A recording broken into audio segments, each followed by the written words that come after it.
And we are back with the fourth segment, of the GSMC Basketball Podcast, presented by the GSMC Sports Network.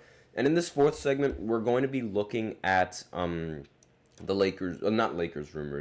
Warriors rumors going into that was going on in the off season and was later revealed apparently by Draymond Green, and how they were supposed to get this player, how they were supposed to get that player. And Manzano's in the chat asking, are people overblowing the amount of power LeBron has in the league, where even if his son is not performing well in team stats, he can get him to win the Rookie of the Year? Again, I don't think that he's going to win Rookie of the Year just based off of his play. I do think that there is a chance that if he does play well, it's going to overshadow a lot of other rookies that are also playing well, if not better than Bronny. So really, I do think that it is a possibility. I'm not going to be naive and say that LeBron has absolutely no input in it, but I have no idea, obviously. But again, LeBron won't have any input on the voters directly. However, the attention that Bronny is going to get because he's playing on the same team as LeBron, his father, it could possibly boost a lot of voters into thinking, okay, or like boost the thought process that Bronny is going to could win Rookie of the Year if Bronny plays well. Like, that's really the big thing. Bronny has to play well. And if he does play well, it could overshadow other rookies like Zach Edey or even Reed Shepherd, who I expect to win Rookie of the Year and could also play well. So that's really like where the LeBron effect ends up taking place, even when other rookies are performing well and their teams are in the playoffs. Okay, first of all, playoff success and whether or not your team is in the playoffs, it doesn't matter for Rookie of the Year. I'm tired of that misconception.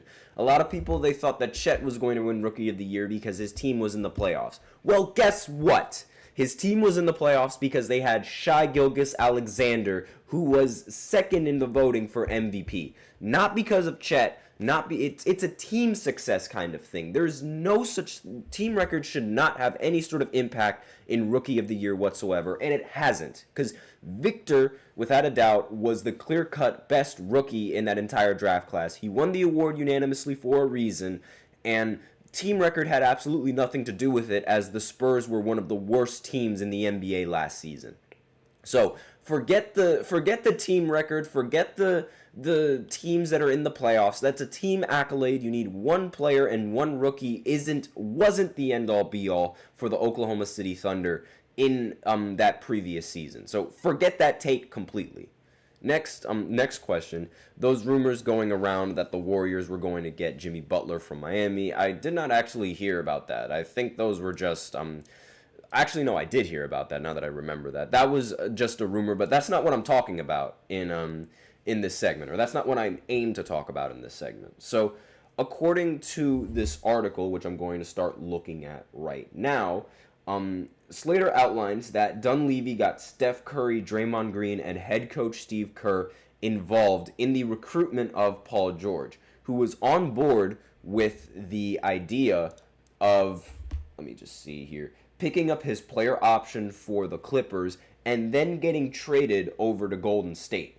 However, the Clippers decided they'd be better off not taking on significant salary in a trade with the Golden State Warriors. So that deal ended up fizzling out. So there's obviously some fading frustration within the organization about the failed pursuit of Paul George, according to Slater, who says that the Warriors may argue the Clippers underestimated their chances of losing the forward for nothing in free agency.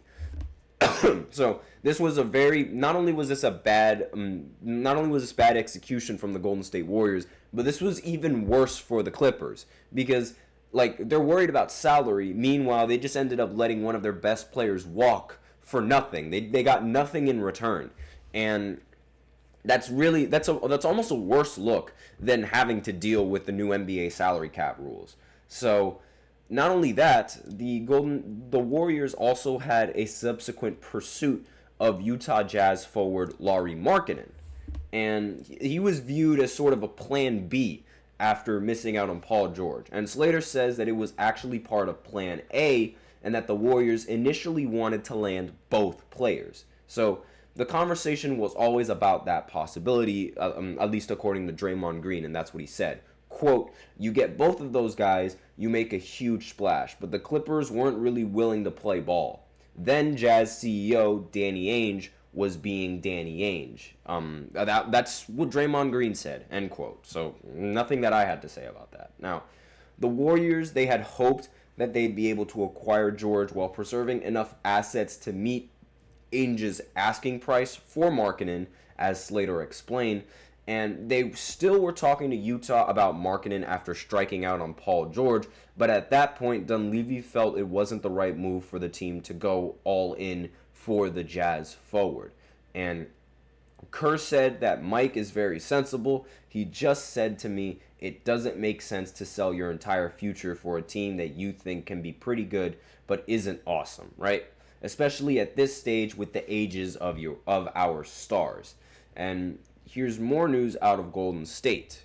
The Warriors, they also apparently spoke to the Timberwolves about the possibility of Karl-Anthony Towns being traded before he was dealt from Minnesota to New York. And at least league sources tell Slater. However, the Wolves targeted a specific Knicks package that the Warriors couldn't really replicate. And despite striking out on top trade targets this summer, the Warriors are high on the players that they added: Kyle Anderson, Buddy Hield, and DeAnthony Melton. But really, this is sort of a really big missed opportunity coming in from the Golden State Warriors, and how they were able to acquire not one, not two, but three all-NBA talented players. Well, not maybe all-NBA, but all-star caliber type of players. They could have had at least two of them on the roster, and they ended up failing in acquiring all of them.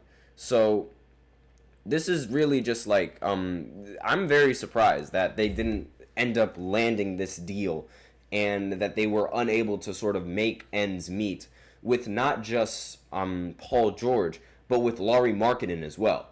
Like, the fact that the Utah Jazz ended up signing Markkanen to that huge extension, I really think this is just what in the world are we doing here kind of moment, right? Like, I mean, the Utah Jazz, I understand they're trying to rebuild their roster and they're trying to build around Lauri, but I don't really see Lauri Markkanen as a number one option on a championship caliber team. I definitely do think that the Warrior system and him being on the Warriors would have been a very, very solid tandem, and a very solid, would have made the Warriors a little bit more of a respectable roster, considering how the Warriors, they have so many guards in the roster and not enough forwards. They do have forwards, but it's not as tall as Lauri Markkanen or as effective as Lauri Markkanen. Not a very deep forward or center-based lineup.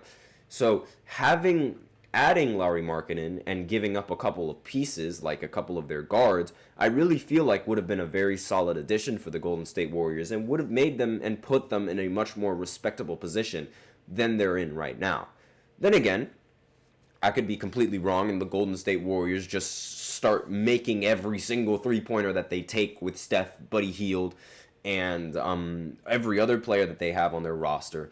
But again, it's like this trade, if it would have went through, would have made this team way more respectable, in my opinion.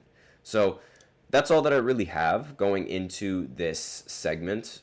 So now we're going to go ahead and go into the fifth and the final segment, where I give my predictions for every single team that's going to be playing tonight and who I think is going to end up winning in each game. So I'll be right back after the short break. Be sure to stay tuned.